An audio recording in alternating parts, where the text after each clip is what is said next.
Olá pessoal, meu nome é Caio Bittencourt, eu sou professor aqui do Instituto Advance Eletrônica. Nós que oferecemos curso na área de manutenção de equipamentos de informática, lembrando sempre que a nossa base dos nossos módulos, ela também pode permitir ao aluno entrar em outras áreas de manutenção. Então, dando continuidade ao nosso módulo de componentes eletrônicos, hoje é a aula de número 21.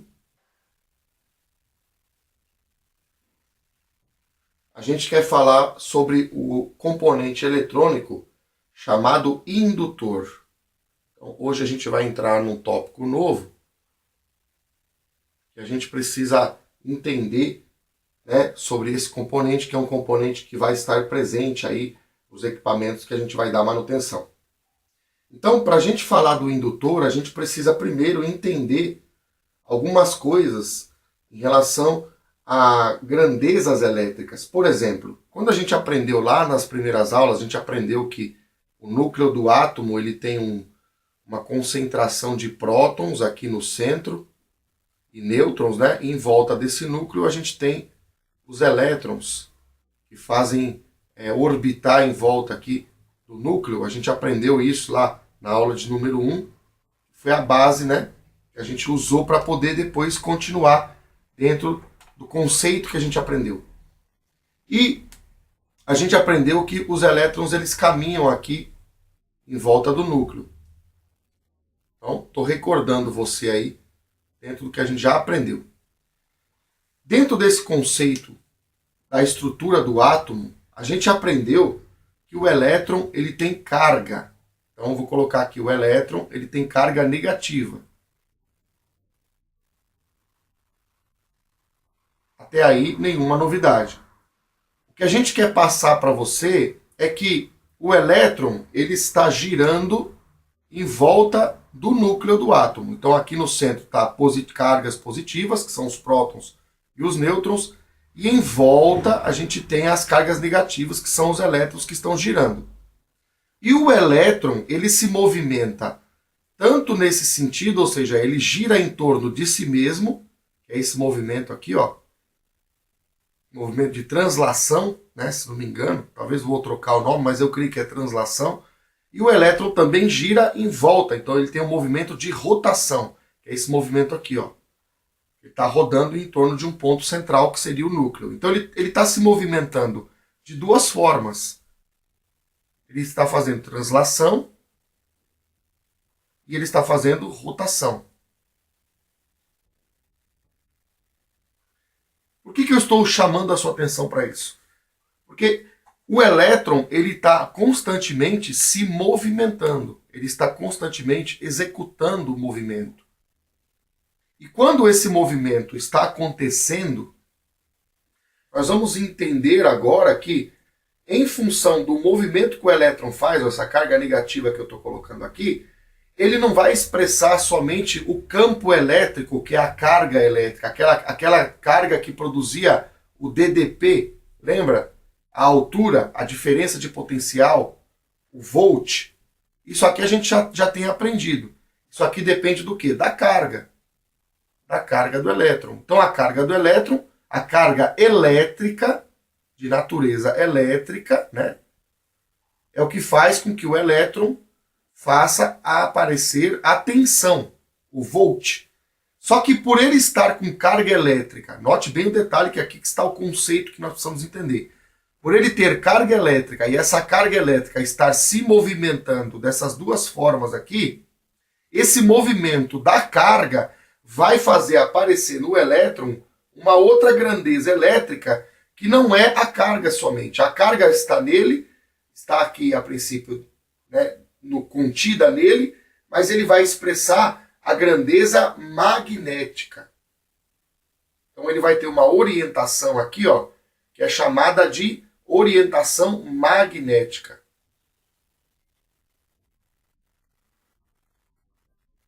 Então a gente começa a entender que o elétron tem carga elétrica, isso você já sabia, estou só recordando a sua memória aí, e por ele se movimentar tanto em volta de si mesmo como em volta do núcleo, ele vai manifestar uma outra força que é chamada de força magnética. Então, a gente começa a entender que o elétron não expressa somente uma grandeza de força, ele expressa a carga, mas ele expressa também o magnetismo. Vou resumir aqui, colocar para nós aqui, que no caso da força elétrica, a gente tem uma maneira de avaliar. A gente sabe que a força elétrica ela é medida em volts, que é a tensão, e quando essa carga se movimenta, quando há fluxo, a gente sabe que ela é medida em ampere. Então, o volt é a carga em si, e o ampere é o movimento da carga. Isso para a força elétrica. Agora, no caso da força magnética, vamos colocar aqui para você poder também ter um comparativo. A gente aprende que a unidade de medida da força magnética é o Tesla, em homenagem, né, o seu descobridor, Nikola Tesla, que foi quem descobriu isso aqui, e por isso recebe o nome dele. E o movimento de fluxo de campo magnético, de magnetismo, é medido, uma das unidades que é medido é o Weber. Então, resumidamente, para a força elétrica, para a tensão, nós temos a tensão, que é a medida, e quando a tensão encontra um circuito fechado, ela gera corrente, que é o ampere. Então, a tensão gera corrente, né? O U, aqui que é o U do volts, gera o I, que é o ampere. Para a força magnética, que é essa força que vai aparecer no elétron por causa do seu movimento. É importante você entender isso. É o movimento do elétron. Ó, movimento, por causa do movimento. Movimento que movimento? Só o movimento dele em volta dele mesmo e em volta do núcleo do átomo. Aqui está o átomo. Então, só o movimento dele dentro do átomo faz com que apareça, através desse movimento, a força magnética, que é essa orientação magnética. Essa orientação magnética recebe um nome. Ela é chamada de spin. Isso é só para você conhecer, tá? Não se preocupe a princípio com isso. E essa força magnética ela é medida em Tesla, né? O campo magnético, e a variação desse campo, o fluxo magnético, é medido em Weber. Então, isso é importante você entender. Um exemplo fácil desse conceito aqui, a gente pode colocar para você, que é o exemplo do ímã. Então, eu vou apagar aqui, só para a gente poder desenhar melhor aqui, ó.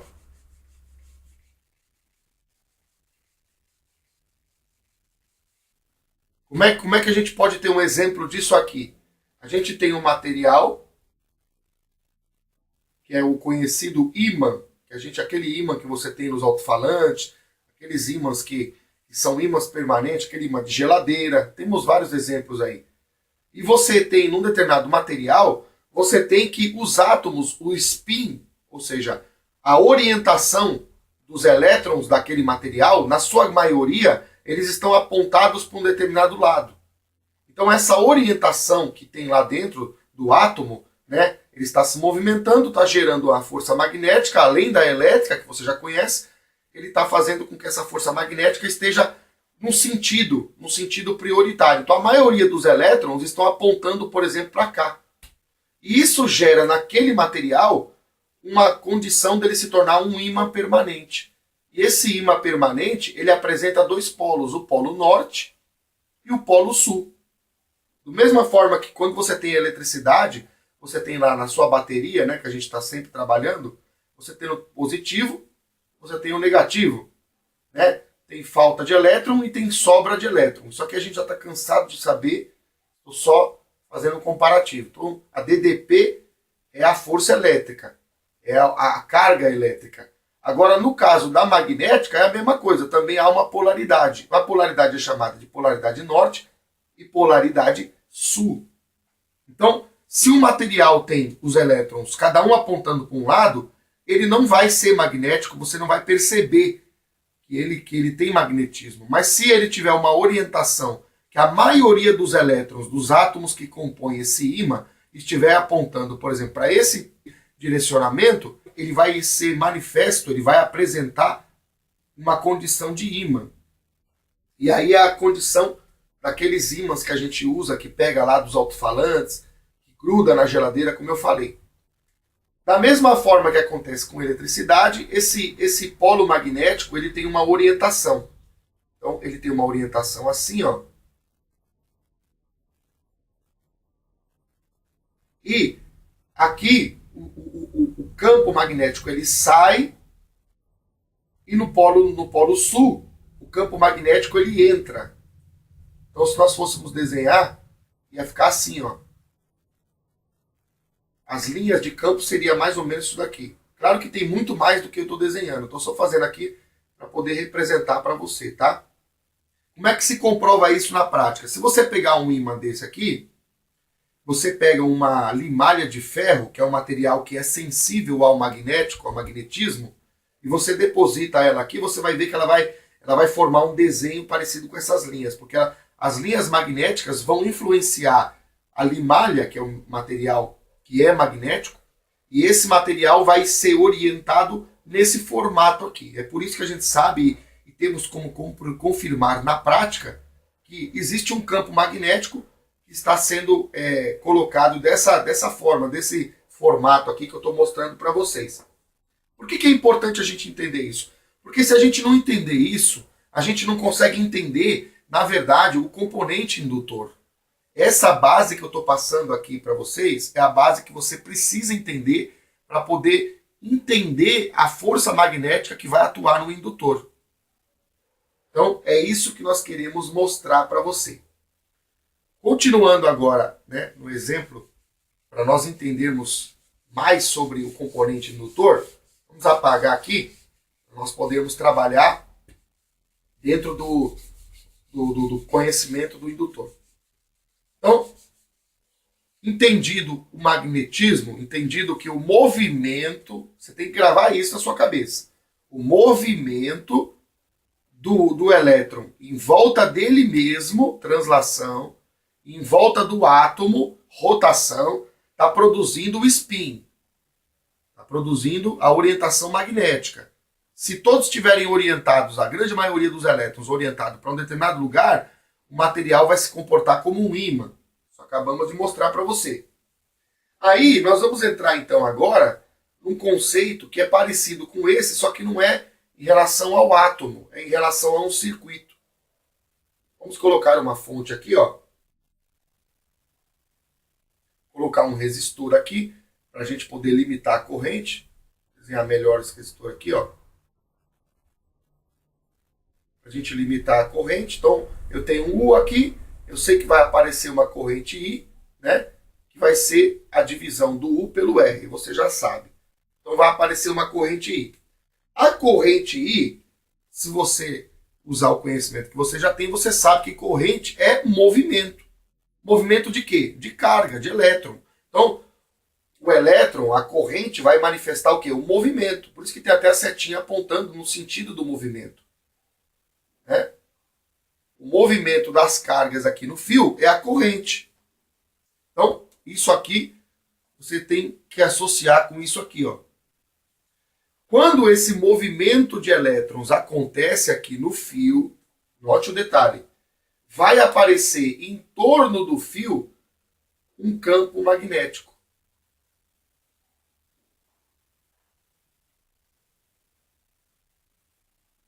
Então vai aparecer em volta do fio assim, ó, de maneira concêntrica ou cilíndrica, né, melhor dizendo, vai aparecer em redor do fio, vai aparecer um campo magnético.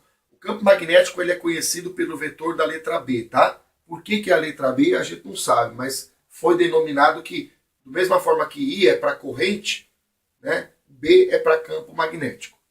Então, o movimento dentro do átomo produz orientação magnética. O movimento de carga no fio produz no fio um campo magnético. Esse campo magnético ele só tem uma volta assim? Não, ele vai se expandindo. Ele vai se expandindo. Mas quanto mais ele vai se expandindo, mais fraco ele vai ficando. Então a gente representou através de uma volta aqui, né, da ação do campo, só para você entender que movimento faz gerar em volta do fio campo magnético. Tudo bem? Então, a primeira lei que nós tiramos aqui é que variação, vou colocar assim, ó, variação de campo elétrico, de carga elétrica, vou colocar assim E, tá? O E para eletricidade, para carga elétrica, vai produzir variação de campo magnético. É verdade isso? É verdade. Quem descobriu isso? Foi o Ørsted, lá por 1820. Então ele descobriu que variação de campo elétrico, de carga elétrica, produz variação de campo magnético. É isso que eu estou colocando aqui. Se eu colocar uma chave aqui, ó, no meio do circuito aqui, e eu cancelar a corrente, né, através da abrir a chave, eu cancelei o que? O movimento. Como eu cancelei o movimento, eu parei de gerar campo magnético, porque eu não tenho mais corrente. Então acabou a variação de E, que é a carga, acabou a variação de B, que é o campo magnético. Tudo bem? Então, entendido essa realidade, nós começamos agora a poder, dentro desse conhecimento, nós podemos entrar agora dentro de como o indutor age, de como que o indutor é feito. Se ao invés de eu desenhar um fio, né? Ao invés de eu desenhar um fio assim, imagina que eu desenho um fio nesse formato aqui, ó. Agora eu tenho um fio que não é mais um fio. É um fio, mas ele está enrolado de forma circular. O que vai acontecer? Quando eu ligar, vou botar um resistor aqui para limitar a corrente, né? Quando eu ligar a chave e o I aparecer aqui, ó, vai acontecer que o campo magnético vai aparecer dessa forma aqui, ó. E vai aparecer em volta do fio. Quando eu tinha o fio esticado, ele aparecia assim, ó. Né? Que eu tinha o fio assim, ó. Agora, como eu tenho o fio no formato de uma espira, no formato circular, então vai acontecer que o campo magnético ele vai acompanhar o fio. Se o fio é circular, então o campo magnético vai aparecer desse jeito aqui, ó. E isso vai produzir, e aqui que eu quero que você preste atenção, isso vai produzir que o campo magnético que tá aparecendo aqui, ó, ele vai se concentrar, note o detalhe, ele vai se concentrar no centro dessa espira. Se eu desenhar ele um pouquinho maior aqui, né, se ele tocasse aqui, esse aqui, tá vendo? Ó, tenho vários aqui, eles estão todos apontados para o centro. Então, nesse centro aqui, ó, eu vou ter uma concentração de campo magnético, eu vou ter uma concentração de fluxo magnético. Por quê? Porque o formato do fio, que é circular, vai facilitar a concentração de magnetismo aqui, ó. Tudo bem? Então, é isso que você precisava notar nesse exemplo que nós estamos colocando para você. Se você entender que o fio está formado aqui através de vários campos magnéticos que estão indo se manifestando ao longo do fio, e o fio está concentrando esses campos num ponto só, no meio do condutor aqui, no meio da espira, no centro da espira, eu vou ter um fluxo que é a soma, né, a princípio desses campos todos aqui.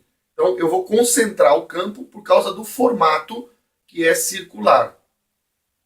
Então, isso é importante. E aqui nós podemos entender como é que o indutor vem a ser feito. Como é que o indutor vem a ser feito? O indutor nada mais é do que pegar essa estrutura aqui, ó. Eu vou até desenhar ela aqui, não vou nem apagar isso aqui.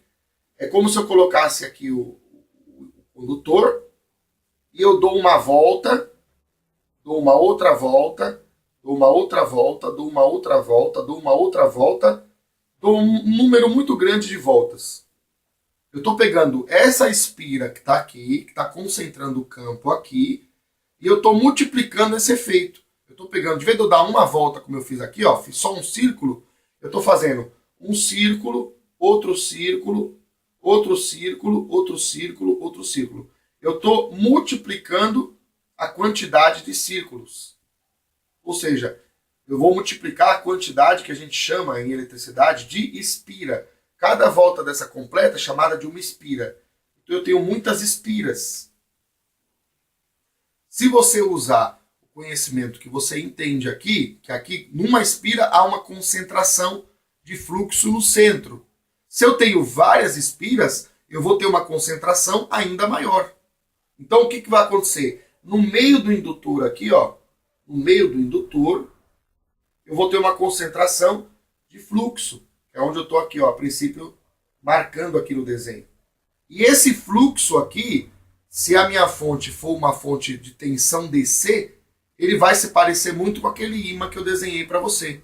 Vai ter o mesmo comportamento de um ímã daqueles que você usa, ou você já teve contato aí através de algum tipo de experiência ou de algum tipo de oportunidade que você já se deparou com algum deles. Então, significa dizer que se eu construir uma quantidade de espiras assim, uma pertinho da outra, de forma que todas elas tenham uma forma circular e elas estejam umas próximas das outras, eu vou concentrar ainda mais fluxo aqui, ó. Eu vou ter fluxo aqui, ó. Por quê? Porque nenhuma espira eu somo no centro. Numa quantidade maior de espiras, eu somo mais ainda. Então, é essa a ideia do indutor. O indutor é isso. O indutor é um componente em que eu aplico uma corrente, a corrente produz magnetismo, devido ao formato que eu estou desenhando esse fio, né? Isso aqui é fio. Esse fio vai propiciar, vai permitir que haja um acúmulo de magnetismo no centro do indutor, no centro das espiras que estão próximas. E a esse fenômeno, a gente chama isso de indutância. Então, vou apagar aqui, porque você já entendeu. Vou escrever aqui. Como é que eu chamo esse fenômeno? Quanto mais voltas eu tiver, maior vai ser o meu L. O que é o L? O L é a minha indutância. E a indutância, ela é dada na unidade de Henry. Então, é isso que é importante você entender. A indutância é a capacidade de eu construir esse dispositivo de tal forma que quando eu aplico uma corrente I, aparece uma quantidade de campo magnético no centro desse indutor. A indutância é o fenômeno, o indutor é o componente. Da mesma forma que o resistor é o componente, a resistência é o fenômeno que se manifesta no resistor. Então, a indutância é o fenômeno e o indutor é esse formato aqui, esse tipo de componente, que é o quê? Um monte de fio enrolado em volta, né, em espiral, e todas as espiras estão muito próximas umas das outras. Isso é o indutor.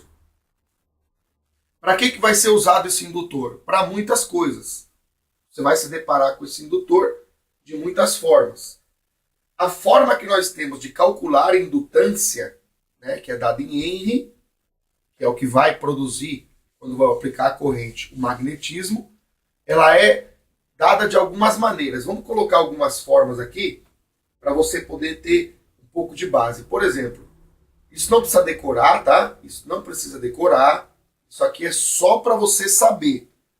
Fluxo, esse símbolo aqui do fluxo é campo magnético, que é o B, a gente já explicou, ó, o B, vezes a área. Que área é essa? A área do círculo. Então é essa área aqui, ó.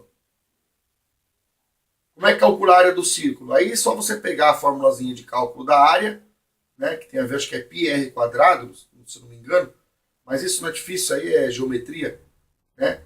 Você não tem dificuldade de calcular. Então você vai ter que na área da seção transversal aqui do indutor, você multiplica o campo pela área, você tem o fluxo. Uma outra forma de escrever e de calcular o indutor é isso aqui, ó. Quando, por exemplo, a gente tem, né, a quantidade de voltas que vai ser proporcional à quantidade de fluxo magnético. Então a gente tem essa fórmula aqui, ó. O que vem a ser isso? o L, que é a indutância, é igual a uma constante, que é esse μ aqui, que vale um valor aí que você a princípio pode pegar em qualquer catálogo. Esse valor é 4π vezes 10 a menos 7.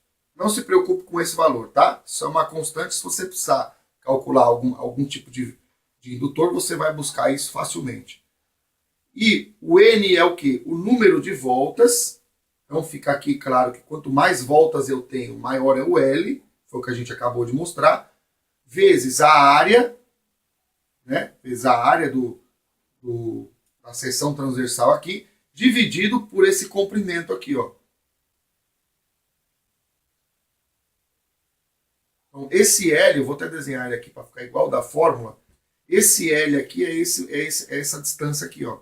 A distância de quanto o indutor tem de comprimento.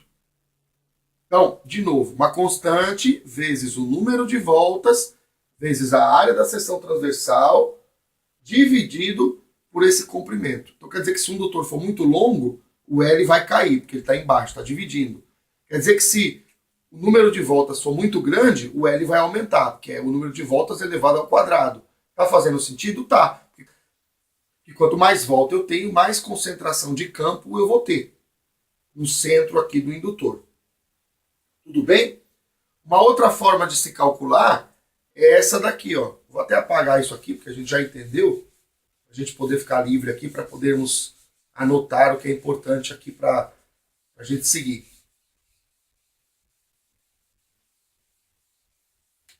Uma outra forma de você traduzir isso, por exemplo, eu quero calcular o indutor. Eu posso pegar esse N aqui e tirar ele para fora e jogar o L. Então, eu posso colocar assim, ó, que o número de voltas é igual a raiz quadrada de L, que é a indutância, vezes o L minúsculo, que é o comprimento, dividido pelo μ, que é a constante, vezes a área. Isso aqui você pode, inclusive, fazer esse cálculo, tá? Tenta fazer essa operaçãozinha matemática, é um exercíciozinho que você pode fazer. Não tem dificuldade. Eu poderia demonstrar aqui, mas eu creio que você pode tentar resolver. Então, por que eu coloquei agora em função de N? Porque se eu quero calcular, por exemplo, o indutor, vamos dizer que eu quero um indutor de 100 microhen, tá? Isso é muito comum. Usar submúltiplos, lembra dos submúltiplos? Então eu quero um indutor de 100 microhen. Então eu boto 100 aqui, ó. Esse cara aqui vai valer 100. Aí eu vou estipular um valor de L, vou pegar a constante, vou pegar a área e vou descobrir quantas voltas eu preciso para chegar nesse indutor. É uma forma de você fazer um cálculo prático. Então, essa é a ideia do indutor. Existe muito mais matemática envolvida nisso. Existem muitos cálculos que a área de projeto usa, a gente não vai falar nada disso. A gente está passando para você o conhecimento mínimo para você entender o que é indutância. O que é indutância? A indutância é a capacidade de um dispositivo chamado indutor estar construído na forma circular, né, numa forma que padronizadamente aí vem nesse formato. Você tem uma concentração tal de campo magnético que depende do valor da indutância dele. Então é isso que nós queremos mostrar para você a princípio, demonstrar para você. Agora, como é que nós podemos escrever, uma outra forma de escrever, só para poder dar um pouquinho de base para você. O campo magnético ele pode ser demonstrado assim, ó.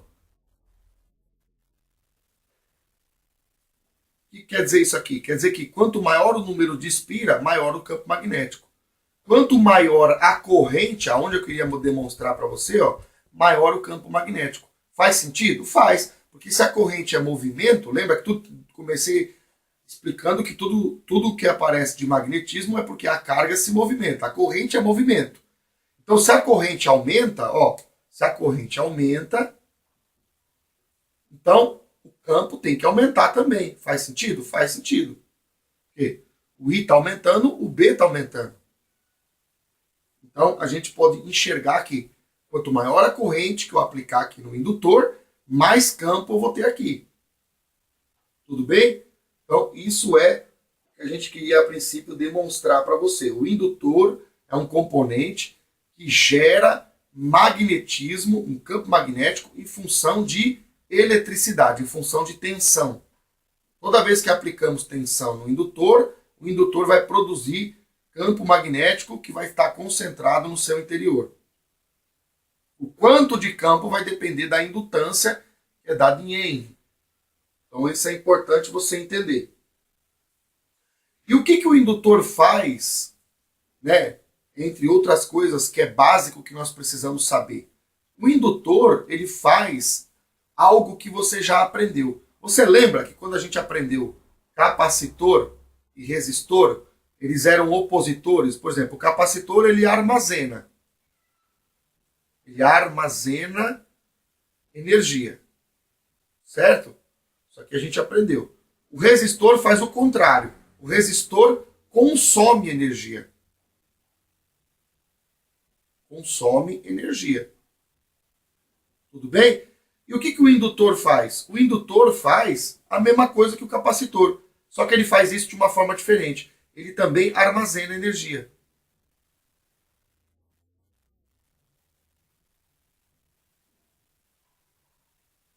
Qual que é a diferença do capacitor para o indutor? Os dois armazenam energia. A diferença, eu vou apagar aqui, se você quiser anotar, você dá um pausezinho no vídeo aí, eu vou apagar pelo menos essa parte aqui, ó, que a gente já entendeu. A diferença do capacitor para o indutor é que o capacitor ele faz armazenar energia através do quê? Através da concentração de carga, lembra? Que ficava depositada nas placas. Então a carga elétrica, que eu tenho de elétrico, que a gente já aprendeu, o isolante, e aqui eu tenho a outra placa, e aqui tem o campo elétrico negativo. Então o capacitor ele é isso aqui, ó, ele faz armazenar energia através de que grandeza? Através de tensão. Então eu tenho uma DDP aqui, ó, que fica armazenada nas placas do capacitor, fica aprisionado. Lembra? A gente aprendeu isso aí lá na parte capacitor. O indutor, por sua vez, ele vai armazenar energia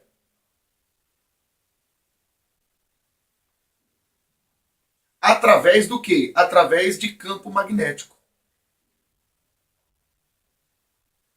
Então, se o capacitor armazena através de tensão, o indutor armazena através de campo magnético. E alguns chegam a dizer que o indutor armazena energia através de corrente. Por quê?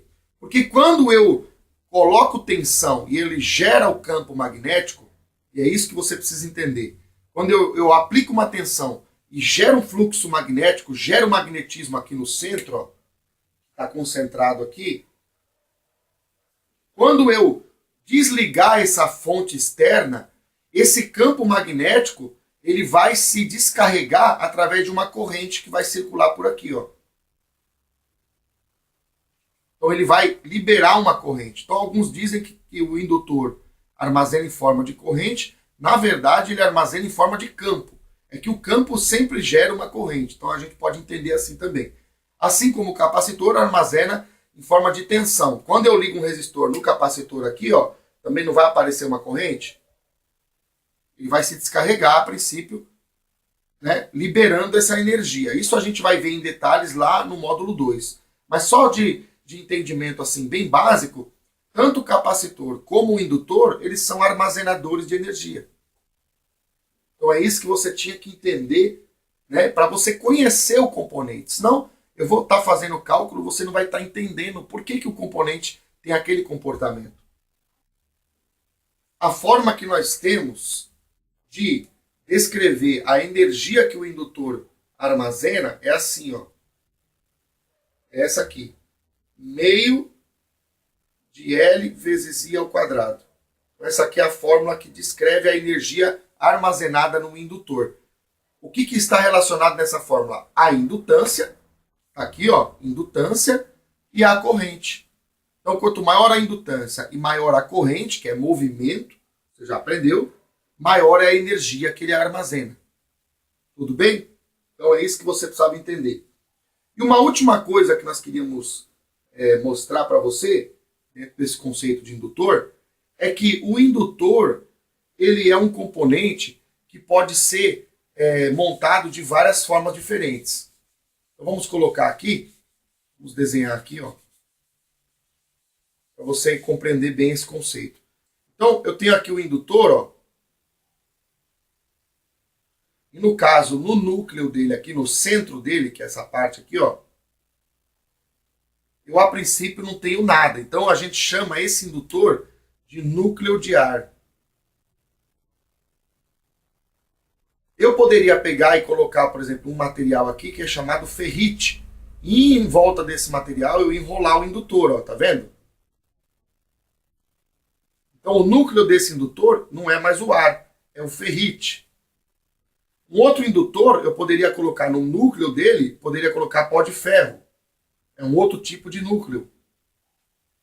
Um outro indutor, eu poderia, por exemplo, colocar ferro silício. É um outro tipo de núcleo.